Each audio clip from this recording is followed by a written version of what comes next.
ചെങ്ങൈമാറേ, നമ്മുടെ അൻസാരി ഉസ്താദിനെ അറിയാത്തവരാരും ഇല്ലാല, എല്ലാവർക്കും അറിയും. ഉസ്താദി ഏതൊരു കാര്യം എതിർക്കേണ്ടതാണെങ്കിൽ അത് എതിർത്ത്, അതിനെ തമാശ രീതിയിലാണെങ്കിലും മറ്റുള്ള രീതിയിലാണെങ്കിലും ഉസ്താദിനെ എതിർത്ത് പറയുക തന്നെ ചെയ്യും. അതിന് യാതൊരു മടിയും കാട്ടിക്കാത്ത ഉസ്താദാണ്.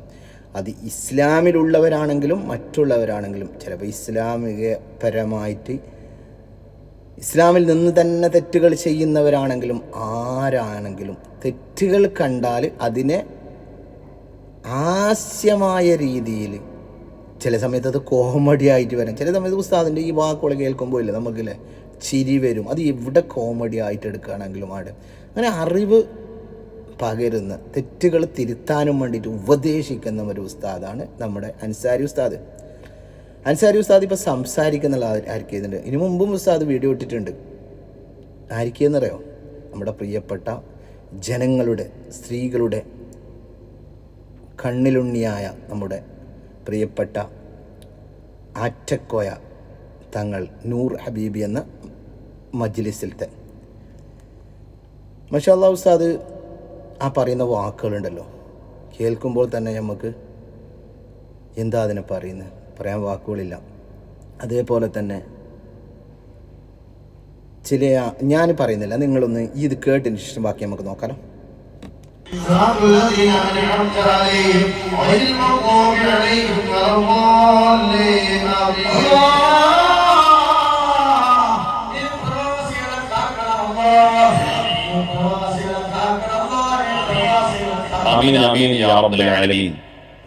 ഞാൻ ഒരുപാട് വിമർശനമുള്ള ആളാണ് നമ്മുടെ യാത്രക്കാരുള്ളത്. പക്ഷെ ഒരു കാര്യത്തിൽ എനിക്ക് അദ്ദേഹത്തോട് ഭയങ്കര ബഹുമാനമാണ്. അദ്ദേഹം വിയർപ്പൊഴുക്കി പൈസ ഉണ്ടാക്കുന്ന ആളാണ്, അധ്വാനിക്കുന്നുണ്ട്, വെറുതെ പൈസ ഉണ്ടാക്കുന്ന ആളല്ല. നിങ്ങൾ അദ്ദേഹത്തിന്റെ അഡ്രസ്സിലേക്ക് നോക്കി, അദ്ദേഹം വെട്ടി വിയർത്തുണ്ട്. അദ്ദേഹത്തിന്റെ അധ്വാനത്തിന്റെ വിയർപ്പിന്റെ ഫലമാണ് അദ്ദേഹം അനുഭവിക്കുന്നത്. അദ്ദേഹത്തെ പറഞ്ഞ് തിരുത്തലൊന്നുമല്ല നമ്മുടെ പണി. ഞാനൊരു കാര്യം നിങ്ങളോട് ഈ അവസരത്തിൽ ബോധ്യപ്പെടുത്താൻ വേണ്ടിയാണ്. അദ്ദേഹത്തോ ആയിക്കോട്ടെ, അദ്ദേഹം റബ്ബോ ആയിക്കോട്ടെ, നമുക്കൊന്നും അദ്ദേഹത്തിനെ എപ്പോഴും വിമർശിച്ചത് മോശമല്ല. അതുകൊണ്ട്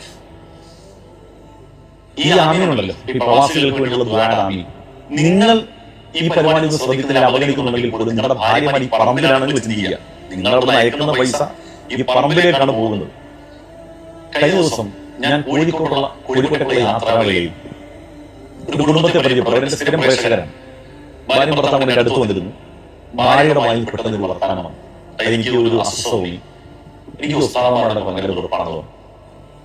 അപ്പൊ നമ്മുടെ കേരളത്തിലുള്ള സ്വാർത്ഥരായ ജൽസമാരെ പേര് ഞാൻ പറഞ്ഞു, നിങ്ങളെ വിമർശിക്കുന്നത് ഇവരൊക്കെ പെടില്ല, ഇവരൊന്നും ഒരു ചൂഷകരല്ലല്ലോ.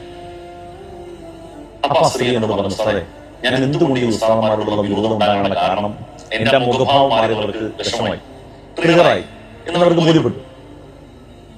ഇവരുടെ ഉമ്മ, അതായത് ഈ സംസാരിച്ച സ്ത്രീയുടെ ഭർത്താവിന്റെ ഉമ്മ, അമ്മായിയം, അവരുടെ കഴുത്തിൽ ഒരു 4.5 പവന്റെ മാല കിടപ്പുണ്ടായിരുന്നു. അവരുടെ മറ്റു മക്കളെല്ലാം കൂടെ ചേർന്ന് മുമ്പ് മേടിച്ചു കൊടുത്ത ഈ ഉമ്മ, ഈ സ്ത്രീയുടെ ഭർത്താവ് ഈ കുടുംബത്തോടൊപ്പമാണ് ജീവിക്കുന്നത്. ഉമ്മയുടെ ഗുളിയും മറ്റുള്ള കാര്യങ്ങളൊക്കെ ഇവൻ കൂലിപ്പണി എടുത്തിട്ടാണ് വാങ്ങി കൊടുക്കുന്നത്. സ്വന്തമായിട്ട് വീടില്ല, 6-7 വർഷമായിട്ട് വാടക താമസിക്കുക. 29-ാം തീയതി എത്തുമ്പോഴത്തേക്ക് വീടുകളാ പറഞ്ഞത്, ഈ വാടക പൈസ കൊടുക്കണോ. അങ്ങനെ ഈ മകൻ ഒരു കൊടിയ ദാരിദ്ര്യത്തിൽ ജീവിക്കുകയും ഉമ്മാക്ക് മരുന്ന് മേടിക്കാൻ പോലും കഷ്ടപ്പെടുന്ന അവസ്ഥയിൽ ഒരു സുപ്രഭാതത്തിൽ ഉമ്മയുടെ കരുത്തിലേക്ക് നോക്കി 4.5 പവന്റെ മാല കാണുന്നില്ല. ഒരു സ്ത്രീ ഇങ്ങനെ പറഞ്ഞു വിടണം. അപ്പൊ ഞാനിങ്ങനെ വലിയ ഗുരുസ്വരം എന്താ സംഭവം. അപ്പൊ അവര്, ഞാനുള്ള ആ ഉണ്ണി മജ്‌ലിസിന്റെ പേര് പറയും, അത് വളരെ ആക്ഷേപിക്കലായി പോകുന്നതുകൊണ്ടാണ് ആരെയും പ്രയാസപ്പെടുത്തേണ്ടത് വിചാരിച്ചിട്ട്. വളരെ പ്രസിദ്ധമായ ഒരു മൂല്യ മജ്‌ലിസാണ്. എല്ലാ ദിവസവും രാവിലെ 40,000-50,000 ആളുകൾ തത്സമയം വരുന്ന പരിപാടിയാണ്. ഈ ഉമ്മ അതിലെ കൂലി കൊടുത്തു.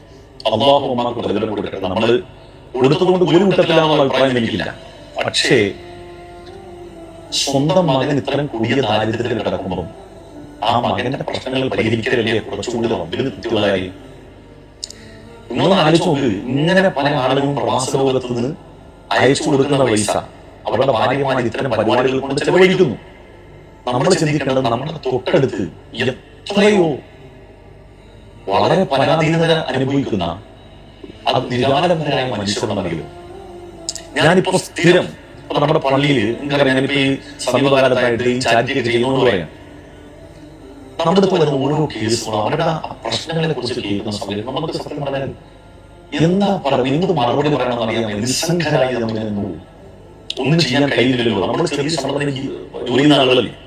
ആരെങ്കിലും കയ്യിൽ നിന്നൊക്കെ ഇങ്ങനെ വിളിച്ചിട്ട് ഇങ്ങനെ ആണ്, വളരെ പ്രയാസമാണ്, 3 പെൺമക്കളാണ്, വീടില്ല, രോഗമാണ് എന്നൊക്കെ അവരുടെയൊക്കെ പറയുമ്പോൾ അവർക്കുണ്ടാകുന്ന ആ ഒരു സങ്കടം അല്ലെങ്കിൽ സഹാനുഭൂതി കൊണ്ട് അവരുടെ അയച്ചു അവർക്ക് കൊടുക്കലാണ് സാധാരണ.